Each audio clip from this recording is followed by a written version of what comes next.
이라. 아멘. 아멘.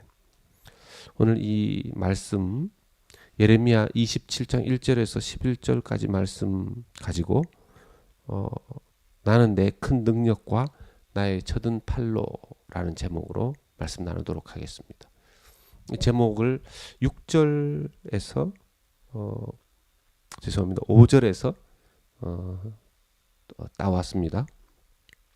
나는 내 큰 능력과 나의 젖은 팔로 땅과 지상에 있는 사람과 짐승들을 만들고 내가 보기에 옳은 사람에게 그것을 주었노라. 하나님, 여기서 5절에 나는 하나님이시죠. 하나님께서는 하나님의 크신 능력과 하나님의 팔로 땅과 지상에 있는 사람과 짐승들을 만들고 내가 보기에 옳은 사람에게 그것을 주었노라. 예레미야의 지금 예언의 말씀 당대에 약간 지금 오늘 27절 말씀에서 조금 혼란스럽죠. 1절에는 유다의 왕 요시아의 아들 여호야김이 다스리기 시작할 때 그랬는데, 또 2절 3절로 넘어가면 유다의 왕 시드기야를 보러 이렇게 해서 조금 왕이 여호야김 왕이 등장하고 또 시드기야 왕이 등장하고 왜 조금 헷갈리는가 이렇게 하는데, 학자들이 좀 살펴본 바에 의하면 이제 시드기야 왕의 시대를 이야기하는 건데, 여호야김이라는 왕의 이름이 또 그 앞에 좀 이렇게 등장한 것은 약간의 그 히브리어 원문 상에 좀 착오다 뭐 이렇게 이야기를 합니다. 근데 어쨌든 그 부분이 중요한 것은 아니고요.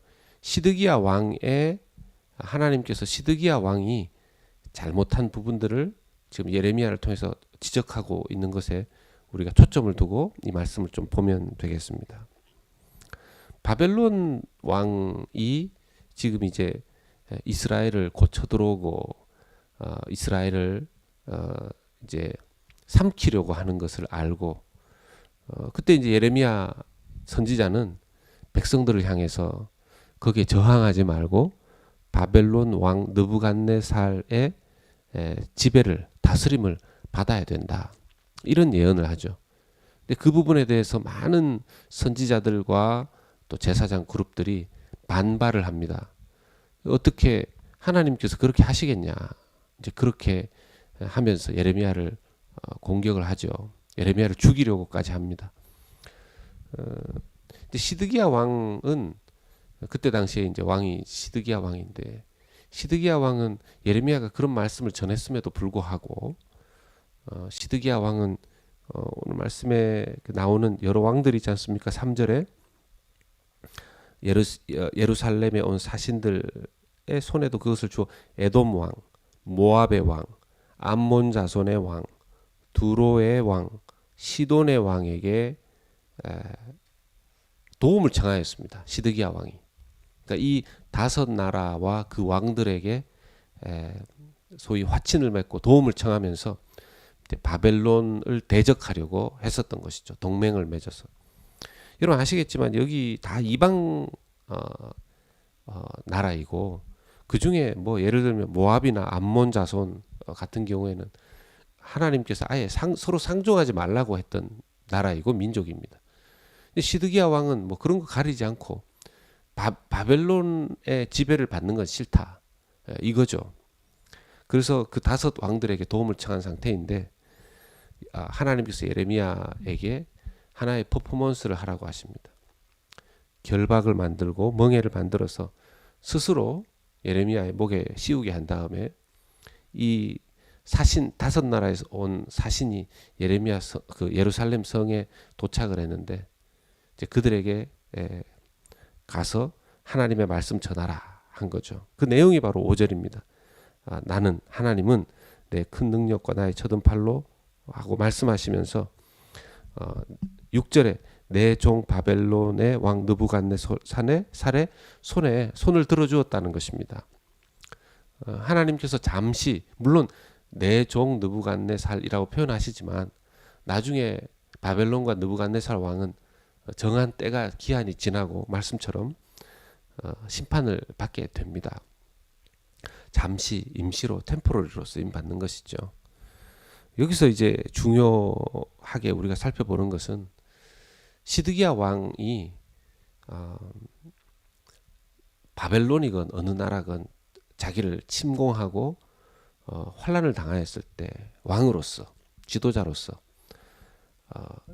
유다의 왕이면 하나님을 의지해야 된다라는 것이죠. 우리 인생 안에도 우리의 직장 생활에 있어서나 또 우리의 사업에 있어서나 공부하는 학생에게 있어서나 뭐 저처럼 목회를 하는 목회자에게 있어서나 누구에게나 또 주부들에게 있어서나 누구들에게나 인생의 위기와 또 환란의 때가 있지 않습니까? 이제 그럴 때 그 사람의 신앙이 드러나는 것이죠. 누구를 의지할 것인가? 정말 말씀에도 나오는 바 하늘과 땅 사이에 우리를 도울 자가 누구인가? 하늘과 땅 사이에 정말 우리를 도울 자가 누구인가? 하나님이신 거죠. 정말 위기의 때에 이렇게 사람을 의지하는가? 아니면 하나님께 엎드리는가? 그게 굉장히 중요한 것입니다. 시드기야 왕이 이때 정말 하나님을 의지했다면, 시드기야 왕이 이때 금식하고, 심지어 이방의 왕들도 때로는 하나님께서 말씀을 막 선포하였을 때 니느웨가 뭐 그러지 않았습니까? 요나 선지자를 통하여서 메시지를 전하였을 때 회개하고 죄를 뒤집어쓰고 금식하고 하나님께서 뜻을 돌이키시죠. 근데 심지어 유다 왕이 그렇게 하지 않는 겁니다. 우리의 삶 속에 위기가 왔을 때 하나님께 매어 달리고, 예수님께서 십자가의 길을 가시고 이 땅에 하나님의 사명을 감당하실 때 끝까지 예수님은 사람을 의지하지 않으셨습니다. 하나님 아버지를 계속 의지하셨죠. 끝까지. 끝까지. 12 제자들이 있었지만 또 예수님을 사랑하고 예수님을 섬기는 많은 다른 제자들도 있었지만 예수님은 그들을 사랑해 주셨지만 그들을 의지하지는 않았습니다.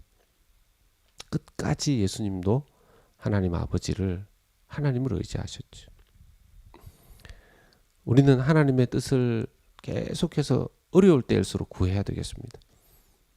이럴 때 예레미야가 전한 예언 말고 바벨론 왕 느부갓네살을 섬기지 마라 하고 예언했었던 선지자나 복술가나 꿈꾸는 자들도 있었다는 것입니다. 그런데 거기에 대해서 그 예언들이 거짓 예언이었다는 것이죠. 이걸 참 구분하기가 쉽지 않을 겁니다. 어려울 때일수록 수많은 소리들을 우리가 귀를 기울이게 되어 있습니다. 이렇게 하는 게 좋을까? 저렇게 하는 게 좋을까? 많은 소리가 있고 많은 어떤 어드바이스가 있고, 그럴 때 어떻게 해야 될까요? 그럴 때일수록 하나님의 뜻을 계속 구해야 되겠습니다. 말씀 앞에 정말 나아가야 되겠습니다. 하나님의 뜻이 무엇입니까? 제 인간적인 생각으로 속지 않게 해주시옵소서. 굉장히 그것이 중요한 믿음의 자세가 되는 것이죠. 영적인 분별력을 주시옵소서. 그냥 내가 생각하는 것이 옳은 것이 아니고 말이죠. 기도하는 사람이 되고 말씀 앞에 서는 것이 정말 중요한 이유가 되는 것입니다.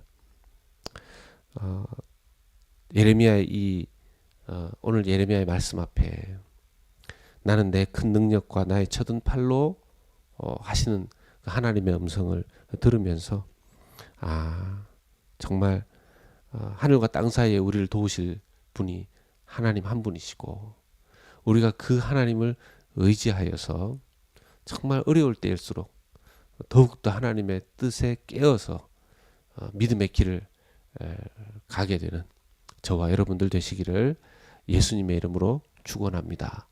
아멘.